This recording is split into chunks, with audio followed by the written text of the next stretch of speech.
தேர்தல் கமிஷன் என்ன சொல்றது அப்படின்னா, நம்ம நாட்டு மக்களுக்கு வாக்குரிமை அளிக்கப்பட வேண்டும். நம்ம நாட்டு மக்களுக்கு மட்டுமே வாக்குரிமை அளிக்கப்பட வேண்டும். வெளிநாட்டிலிருந்து இங்கே வந்து சட்டத்திற்கு புறம்பாக தங்கி இருப்பவர்களுக்கு வாக்குரிமை கிடையாது. அப்படிங்கறதுல யாராவது கருத்து வேறுபாடு கொள்ள முடியுமா? நீங்க சொல்லுங்க. அப்படி இருக்கும்போது முதல்வர் இது மாதிரி வேண்டும் என்றே பொய் பிரச்சாரம் செய்வதை நிறுத்திக் கொள்ள வேண்டும்.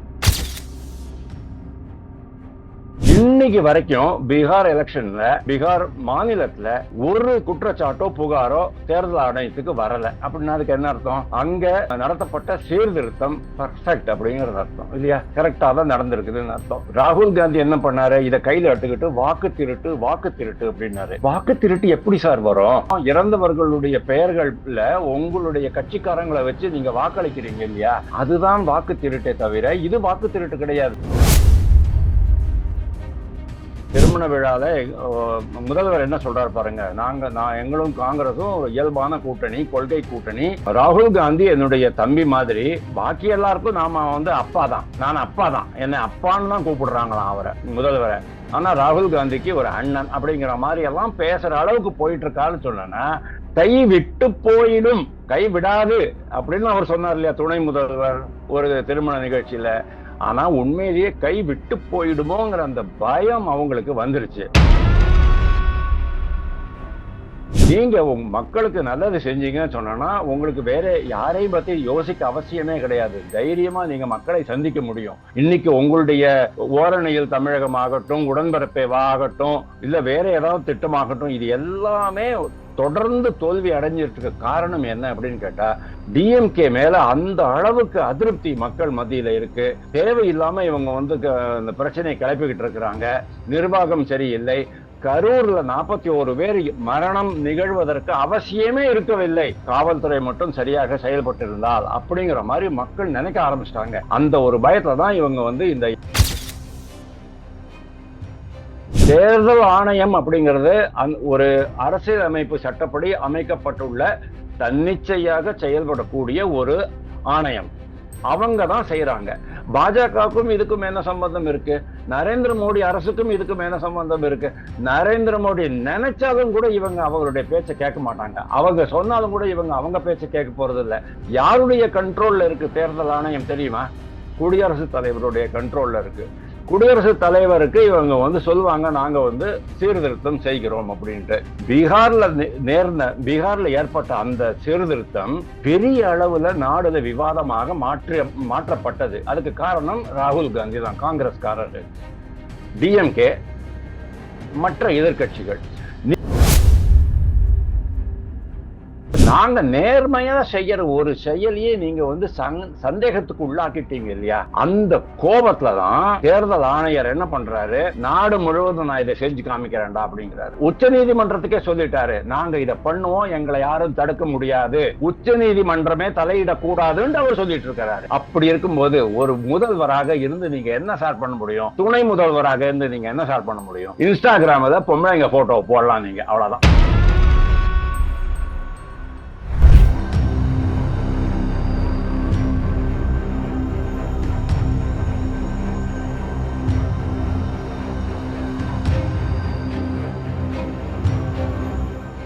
ரியலோ நேர்களுக்கு வணக்கம். இன்று நம்மளுடைய நேர்காணலுக்கு அரசியல் விமர்சகரான திரு வாசுதேவன் அவர்கள் நினைச்சிருக்காங்க. சார் வணக்கம். வணக்கம் தமிழ். சார், இந்த வாக்காளர் திருத்த பட்டியல் அது தொடர்பான மீட்டிங்ஸ் வந்து நிறைய போயிட்டு இருக்கு. குறிப்பா வந்து திமுக இதற்கு வந்து எதிர்ப்பு வந்து கொடுத்திருக்காங்க, அதிமுக இதற்கு வந்து ஆதரவு வந்து கொடுத்திருக்காங்க. ஸோ இந்த விஷயத்துல இருக்கக்கூடிய இந்த திமுகவினுடைய எதிர்ப்பை நீங்க எப்படி பாக்குறீங்க? அது வர்றதுல என்ன பிரச்சனைகள்? திமுகவுடைய எதிர்ப்பு கொஞ்சம் கூட நியாயம் இல்லாததான் நான் பாக்குறேன். அதுல எந்த நியாயமும் இல்லை. முதல்வர் என்ன சொல்றாரு அப்படிங்கிறது நீங்க முதல்ல பாருங்க. முதல்வர் என்ன சொல்றாரு, நாம் அனைவரும் விழிப்புடன் இருக்க வேண்டும், பாஜக எப்படியாவது தேர்தலில் வெற்றி பெற வேண்டும் என்று துடிக்கிறது, பாஜக தேர்தல் ஆணையத்தின் உதவியுடன் தேர்தலை சந்தித்தாலும் இங்கு கால் ஊன்ற முடியாது அப்படின்னு சொன்னவர் என்ன பண்றாரு, இதை முக்கியமா நீங்க கேட்கணும். உழைக்கும் மக்கள், பட்டியல் இன மக்கள், சிறுபான்மையினர், மற்றும் பெண்கள், இந்த 4 பேருடைய வாக்குகளை நீக்கிவிட்டால், பட்டியலில் இருந்து நீக்கிவிட்டால் பாஜக எளிதில் வென்றுவிடும் என்று எதிர்பார்க்கிறது அப்படிங்கிறாரு. உண்மையை சொல்லுங்க, இது பெண்களுக்கோ சிறுபான்மையினருக்கோ அல்லது பட்டியலின மக்களுக்கோ, இவர் சொன்ன மாதிரி உழைக்கும் மக்களுக்கோ தொழிலாளர்களுக்கோ விரோதமானதா? அப்படிலாம் ஒண்ணும் இல்லையே. யாரு இறந்து போயிட்டாங்களோ அவங்களுடைய பெயரை நீக்கணும், அவ்வளவுதான். யாருடைய பெயர் விடுபட்டு இருக்கிறதோ அவங்களுடைய பெயரை ஆட் பண்ணணும். அதே மாதிரி தமிழ்நாட்டுல புதுசா 18 வயசு நிரம்பிய இளைஞர்கள் இருப்பாங்க, அவங்களுடைய பெயரெல்லாம் ஆட் பண்ணணும். இவ்வளவுதானே இது. இதுல சிறுபான்மையினரை தூண்டி விடுறதுக்கு என்ன அவசியம் இருக்கு? நம்ம முதல்வருக்கு பெண்களுடைய வாக்குகள் பறிக்கப்படும் அப்படின்னு எப்படி அவர் சொல்ல முடியும்? சொல்லுங்க பார்க்கணும். எனக்கு ஒண்ணுமே புரியல. அதாவது ஒரு அரசியல் அமைப்பு சட்டத்தின் மேல பதவி பிரமாணம் எடுத்துக்கொண்ட ஒரு முதல்வர் இந்த மாதிரி பொய் பிரச்சாரம் பண்ணக்கூடாது. இது அரசியல் நிர்ணய சட்டத்திற்கே எதிராக அவர் பேசிக்கிட்டு இருக்கிறாரு. அரசியல் நிர்ணய சட்டம் என்ன சொல்லியிருக்கு? ஒரு காலகட்டத்துல இந்த வாக்காளர் பட்டியல் சீர்திருத்தம் பண்ணணும்னு சொல்லியிருக்குது. ஓகே, பீப்புள்ஸ் ரெப்ரசன்டேஷன் ஆக்ட் பிரகாரம் அதைத்தான் அவங்க பண்றாங்க. அதை பண்ணும்போது அவங்க என்ன, அதாவது தேர்தல் கமிஷன் என்ன சொல்றது அப்படின்னா, நம்ம நாட்டு மக்களுக்கு வாக்குரிமை அளிக்கப்பட வேண்டும், நம்ம நாட்டு மக்களுக்கு மட்டுமே வாக்குரிமை அளிக்கப்பட வேண்டும். வெளிநாட்டிலிருந்து இங்கே சட்டத்திற்கு புறம்பாக தங்கி இருப்பவர்களுக்கு வாக்குரிமை கிடையாது அப்படிங்கிறதுல யாராவது கருத்து வேறுபாடு கொள்ள முடியுமா? நீங்க சொல்லுங்க. அப்படி இருக்கும்போது முதல்வர் இது மாதிரி வேண்டும் என்றே பொய் பிரச்சாரம் செய்வதை நிறுத்தி கொள்ள வேண்டும். முதல்வர் செய்வது மிகவும் கண்டிக்கத்தக்கது அப்படின்னு நான் நினைக்கிறேன். நவ் இந்த விஷயம் ஏன் வெளியில வந்திருக்கு அப்படின்னா, பீகார்ல ஒரு புரட்டி போட்டிருக்கு இந்த மேட்டர். பீகார்ல அதை ஆரம்பிச்ச உடனே அவங்க என்ன பண்றாங்க, 65 லட்சம் பேரை நீக்கிட்டாங்க. நீக்கின பிறகு என்னாச்சு, உச்ச நீதிமன்றத்துக்கு அந்த அசோசியேஷன் ஆஃப் டெமோக்ராட்டிக் ரைட்ஸ் அப்படிங்கிற அந்த என்ஜிஓ இருக்கு இல்லையா, அமைப்பு, அதாவது அரசு சாரா அமைப்பு, அவங்க பிரசாந்த் பூஷனோடது, அவங்க போதாங்க. உச்சநீதிமன்றம் என்ன உச்சநீதிமன்றத்துக்கு தேர்தல் ஆணையம் ரொம்ப கிளியரா சொல்லிட்டாங்க, 65 லட்சம் பேருடைய விவரங்களை வெளியிட நாங்கள் விரும்பவில்லை, தேவையில்லை அப்படின்னுட்டு. உச்ச நீதிமன்றம் சொல்லிச்சு அவங்க பேரெல்லாம் வெளியிடுங்க அப்படின்னுச்சு. உடனே அவங்க பேரை வெளியிட்டாங்க. பேர் வெளியிட்ட பிறகாவது அதாவது யாருக்காவது விடுபட்டதோ, பெயர் விடுபட்டிருக்கு அல்லது யாருக்காவது மறுக்கப்பட்டிருக்கு அப்படிங்கும் போது அவங்க உடனே தேர்தல் ஆணையத்துக்கு புகார் அளிக்கணுமா வேண்டாமா? இன்னைக்கு வரைக்கும் பீகார் மாநிலத்துல ஒரு குற்றச்சாட்டோ புகாரோ தேர்தல் ஆணையத்துக்கு வரல. அப்படின்னா அதுக்கு என்ன அர்த்தம்? அங்க நடத்தப்பட்ட சீர்திருத்தம் பர்ஃபெக்ட் அப்படிங்கிறது அர்த்தம் இல்லையா? கரெக்டா தான் நடந்திருக்குதுன்னு அர்த்தம். ராகுல் காந்தி என்ன பண்ணாரு, இதை கையில எடுத்துக்கிட்டு வாக்கு திருட்டு அப்படின்னாரு. வாக்கு திருட்டு எப்படி சார் வரும்? இறந்தவர்களுடைய பெயரை சொல்லி 5 மணிலேருந்து 6 மணி வரைக்கும் இறந்தவர்களுடைய பெயர்கள்ல உங்களுடைய கட்சிக்காரங்களை வச்சு நீங்க வாக்களிக்கிறீங்க இல்லையா, அதுதான் வாக்கு திருட்டே தவிர இது வாக்கு திருட்டு கிடையாது. இந்த சீர்திருத்தம் அப்படிங்கிறது இயல்பாகவே நடக்கக்கூடிய சமாச்சாரம் தான். தமிழ்நாட்டுல லாஸ்ட் எப்போ நடந்தது தெரியுமா? 2004, 2006, 2009. 2004 நடந்த போது மொத்த வாக்காளர்களுடைய எண்ணிக்கை 4,72,00,000. 2006, 2 வருஷத்துக்கு அப்புறம் திருப்பியும் ஒரு வாக்காளர் சீர்திருத்தம் நடந்தது.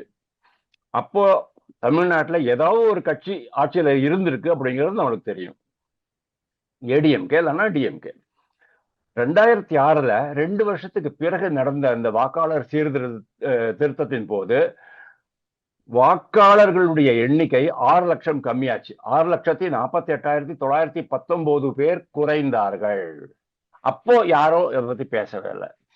2009ல திருப்பியும் இன்னொரு சீர்திருத்தம் செய்யப்படுகிறது.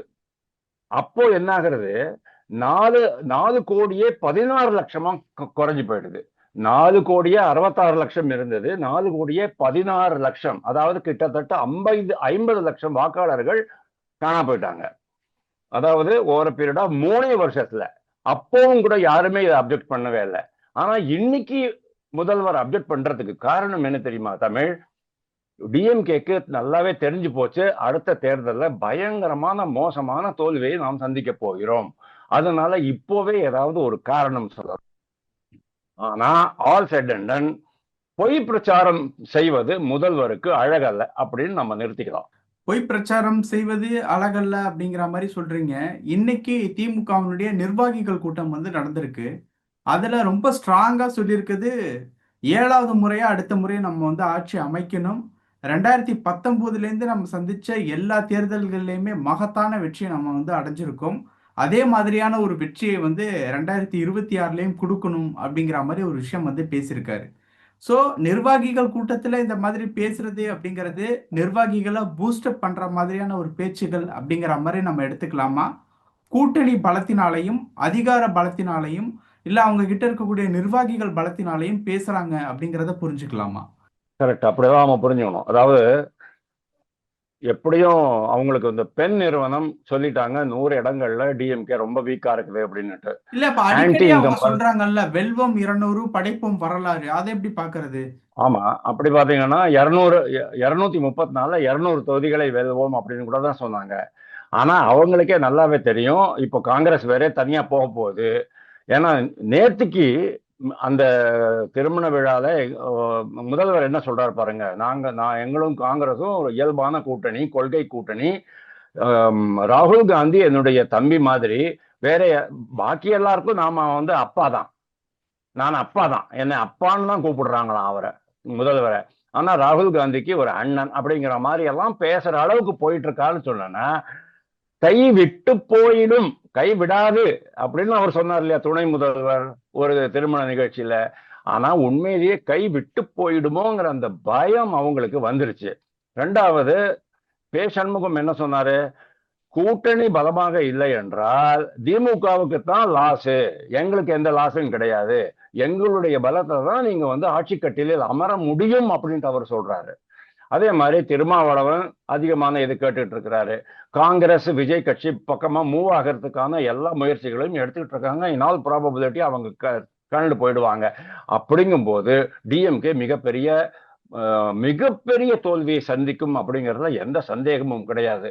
அதனால தான் இப்போ இவங்க வந்து ஹிந்தி எடுத்துட்டு இருக்காங்க, தொகுதி மறுவரையை எடுத்துட்டு இருக்கிறாங்க, மத்திய அரசு நிதி கொடுக்கவில்லைன்னு எடுத்துக்கிட்டு இருக்கிறாங்க. இன்ஸ்டாகிராமில் வந்து நடிகைகளுடைய போட்டோஸ் எல்லாம் ரீபோஸ்ட் பண்றாரு துணை முதல்வர். அதெல்லாம் உங்களுக்கு வந்து எப்படி வாக்குகள் சேகரிக்கும் அப்படிங்கிறது எனக்கு தெரியாது. இப்போ கூடவே இந்த எஸ்ஐஆர் அப்படிங்கிற அந்த மேட்டரை எடுத்துக்கிறாங்க. நான் என்ன கேட்கிறேன், உங்களுக்கு தேர்தல்ல ஜெயிக்கணும் அப்படின்னு சொன்னா உங்களுடைய சொந்த காலு நீங்க என்ன மக்களுக்கு பண்ணிருக்கிறீங்க, 2 திட்டம் தான் சொல்லிக்கிற மாதிரி இருக்கு. ஒண்ணு மகளிர் உரிமை தொகை, 2வது இலவச பயணம்.